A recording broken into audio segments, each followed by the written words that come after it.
Hey Kingdom, welcome to Dragon Age Veilguard, and if you're watching this video, you probably want a great wheel arranger build. I'm Spot the King and I get you covered in this one, because today I will walk you through leveling process of maximum level 50 character, explaining how to get best power spikes in your build. And that's really important, because choosing the wrong nodes will significantly lessen the damage output of your wheel arranger. And in this game, the wrong leveling process will turn your enemies into bullet sponges. Without further ado, let's start from character creation, where you're making your first significant choices. Well, you can pick any backstory faction you like. If you wish to min-max and get most of your wheel arranger, then definitely go for Wheel Jumpers faction. By picking this faction, your archer will do increased critical and weak point damage. That's basically only choice you need to make at character creation that will affect your build, and we're ready to finally become Wheel Arranger. And while there's lots of stats in this game, actually it's pretty simple. There's different damage types, resistances and amplifications.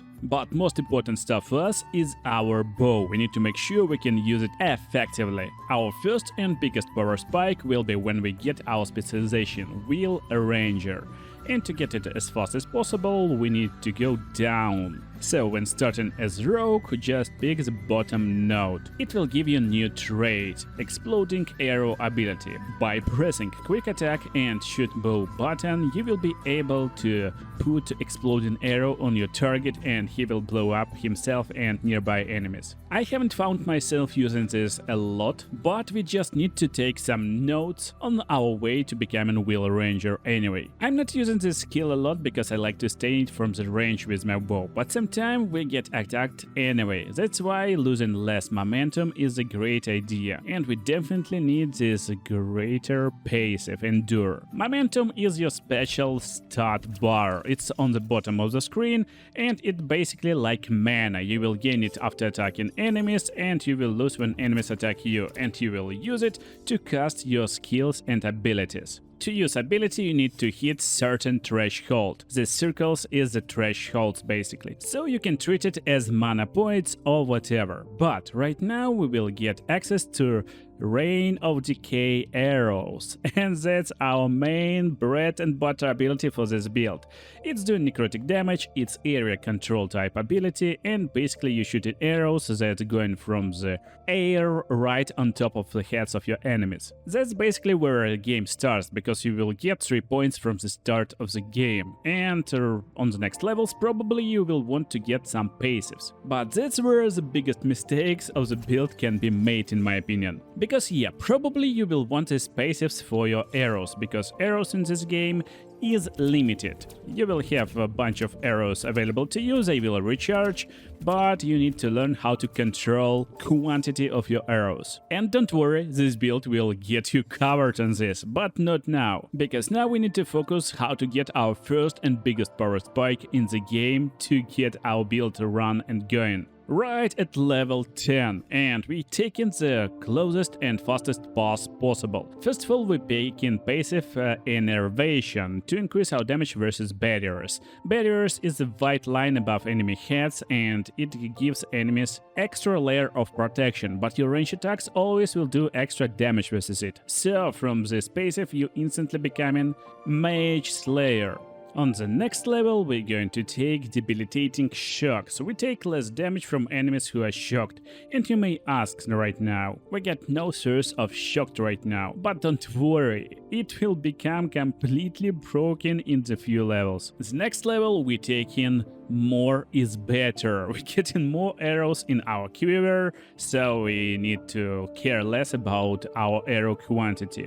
And then we're going for Poisonous Precision. After you defeat enemy by hitting their weak point, you will be granted with necrotic weapons. And necrotic weapons will basically give you necrotic damage on hit. And then finally to get to the Wheel Arranger, we need to decide, do we want to have more weak point damage, or we want to have more charged bow damage.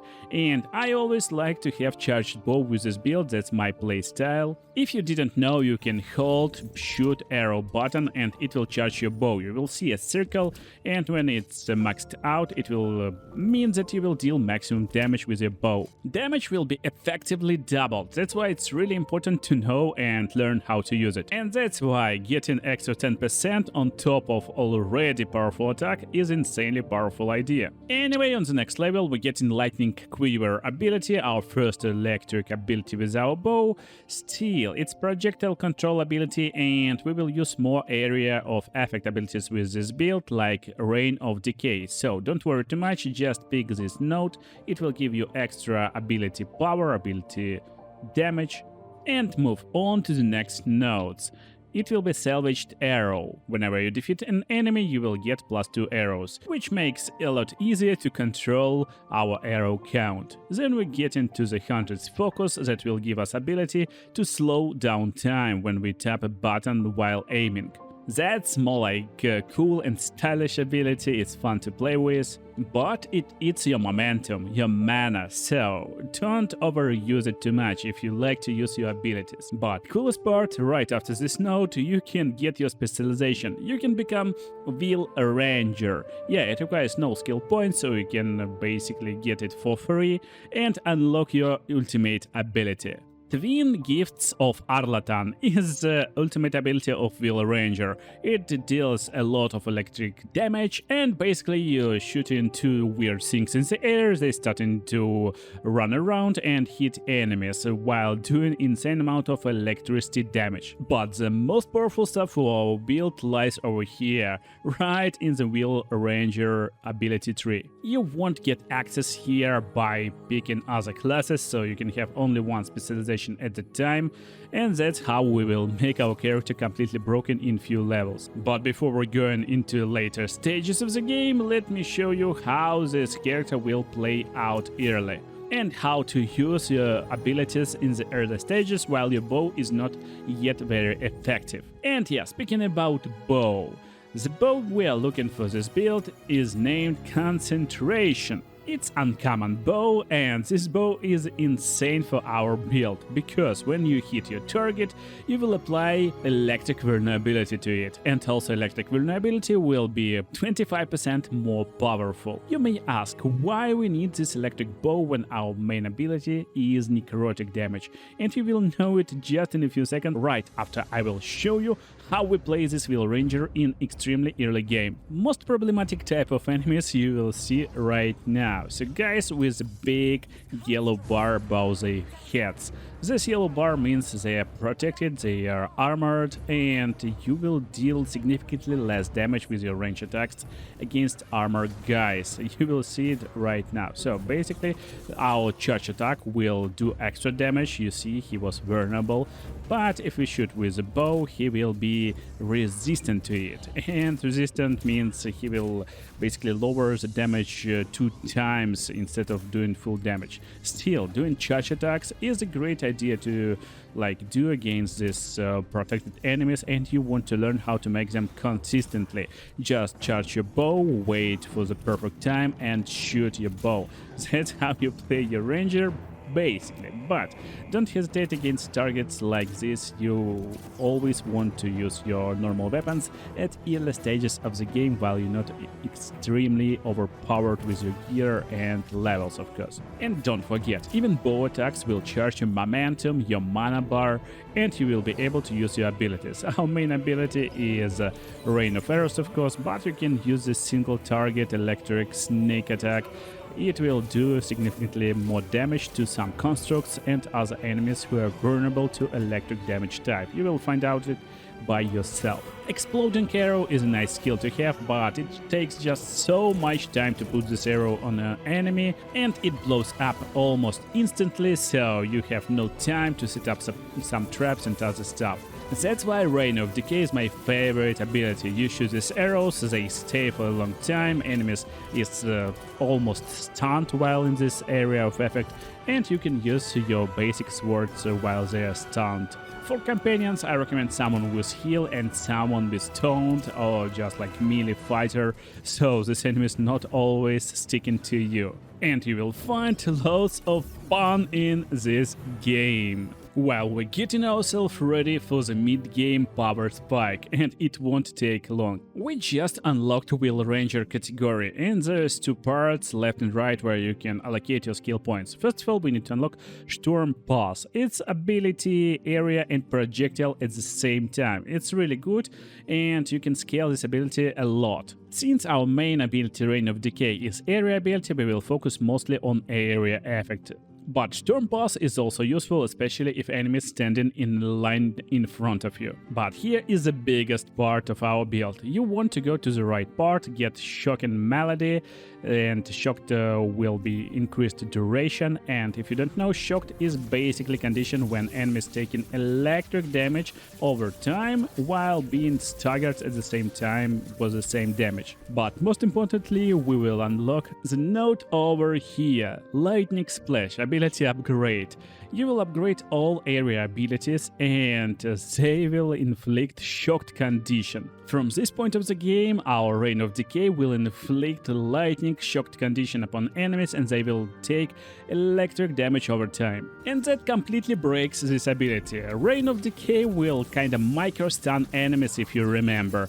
And after this effect ends, they probably will be staggered after shocked condition. From level 13 or above, you will become completely broken ranger. Now let's discuss how we continue our build in the mid-game. First of all, I like to increase our electric damage, and that's why I'm picking passive amperage for more electric damage. If you find yourself having lots of fun with Storm Pass ability, then definitely pick this node, Compound Bow. But I like my Reign of Decay more. That's why I'm ignoring this node and instead I'm going instantly down. For Archer's Rhythm trait, when you hold in your bow and releasing your charge arrow at the perfect time, you will have increased damage of 50%. That's insane buff for our charge shots actually. And on the next level, we increasing this damage even more by picking Marksmanship passive that will increase charged bow damage by 10%. And while there's cool notes around, actually I don't like them. There's only one I like to pick if I find myself not using a lot of abilities, and it's Opportunity Shocks. Whenever your momentum, your mana is above 66%, your bow deals additional 20% electric damage. So if you find yourself constantly overfloating with mana, definitely pick this one. Anyway, at this point of the game, try to decide what is your playstyle right now, because while you anyway want to pick all nodes from my build, the order in which you take them depending on how you play right now. If you find yourself using loads of abilities constantly, definitely pick Underdog Bite. You will upgrade your area abilities to grant you enhanced damage. Then we're picking this node to the right that will give us plus 10% bonus to weak point damage. And then we will be able to unlock this Breathing Room to upgrade area abilities to increase scope of them. And now let's focus on our basic bow damage. Baited Breath will give you extra charge on a charge attack for even more damage. After you pick next node, Savage Arrows, you will never be short on arrows, because after defeating enemy you will get plus 2 arrows.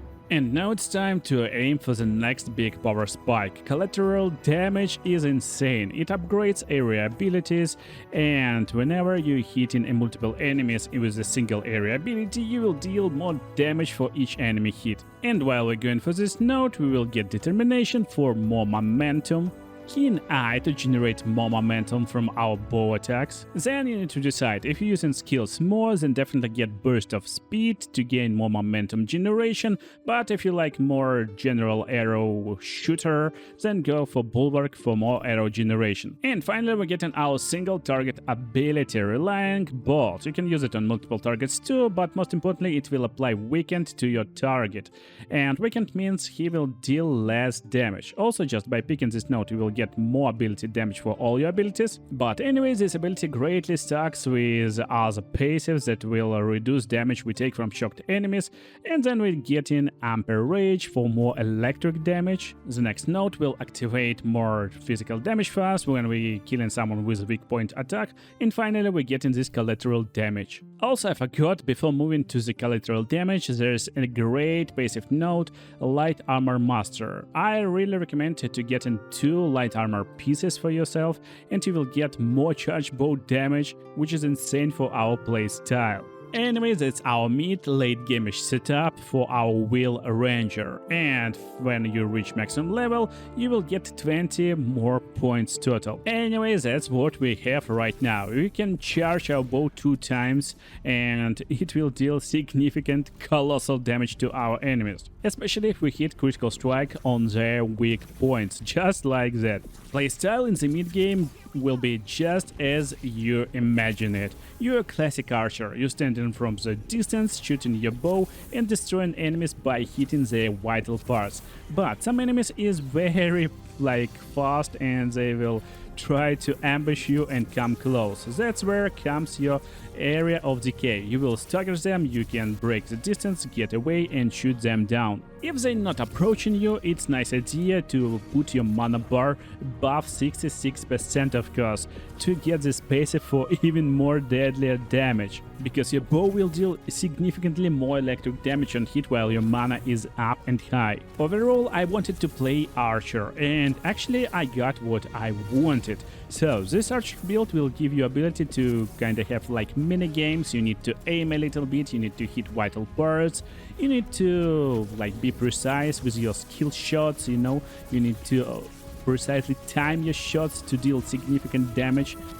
And when you learn how to play this class, you will be amazed how fun it is actually. It's pretty fun, and I really recommend you trying this build. But while build is kinda finished, what we need to do right now to kinda finish it and get it ready for the late game? I would say we need to cover all holes in our build. First of all, we get in this passive that will increase damage of our area abilities against target health. But the biggest hole for our bow user is armored enemies. That's why this node over here is really useful. We're getting more damage against armored targets, against armor of the targets basically. Then it's wise to pick Knockout. It will give you more easier times when you want to finish downed targets. And also Penetration Plus to just deal more damage. These little bonuses feels really great in the later stages of the game. And now it's time to get nodes in Saboteur category. So we're going top. First of all, getting this close quarter combat to deal more damage when enemies is fast. And as you see, some enemies is really fast in this game, and it's nice to deal more damage against them. As well as getting Spellbreaker to deal more damage against armor, to close this hole in our build even more. Then we get in Victory Rush to deal more stagger bonus damage with our attacks. Then little plus 10 bow damage bonus with tipped arrowheads that will scale insanely insane in the late game, considering how much extra percentage damage we have already. And then we take in ready shots. Arrow regeneration plus 20%, and from this point of the game you probably won't ever think about your arrow quantity, especially after picking Unending Quiver that will give you plus 2 arrows when you activate ability. Arrows is almost unlimited, but we pick an Explosive Trap right now just to get this ability damage bonus. You don't want to actually use Explosive Trap. And also we get access to this node that will give us more penetration, means more damage. Now let's deal even more damage, going to the top left, some motivation, deal 4% more damage for your arrows. And we already got some arrows, but also the next node will give us extra 2 arrows to our quiver. And we will sprinkle down our skill tree with new ability Lightning Flask. We won't use it a lot, but if enemies come close you can use it instead of other abilities. And we're just taking it to get access to few nodes around it, while getting more ability damage at the same time of course. So nodes around is really useful ones, and they will sprinkle our build in the end game. So plus 100 health is a great buff for your survivability, more momentum generation and more momentum over here. Honestly, build is ready and there's not a lot of extremely useful nodes, so you can spare your points where you like. You can actually get one of the most broken stuff for you right now to deal significantly more damage over here. So Sniper's Triumph right now, I really like to pick it in the late game. When we deal nice shots, we will deal really crazy amount of damage with the next shot, and some protection, you know, like fire, cold resistance or physical resistance nodes will be useful. That's how my final skill tree looks like, and I hope you enjoyed the video. You will have blast playing this build in Dragon Age Veilguard, and make sure to watch other Dragon Age videos on the screen right now, or other cool videos from my channel. See you in the next videos.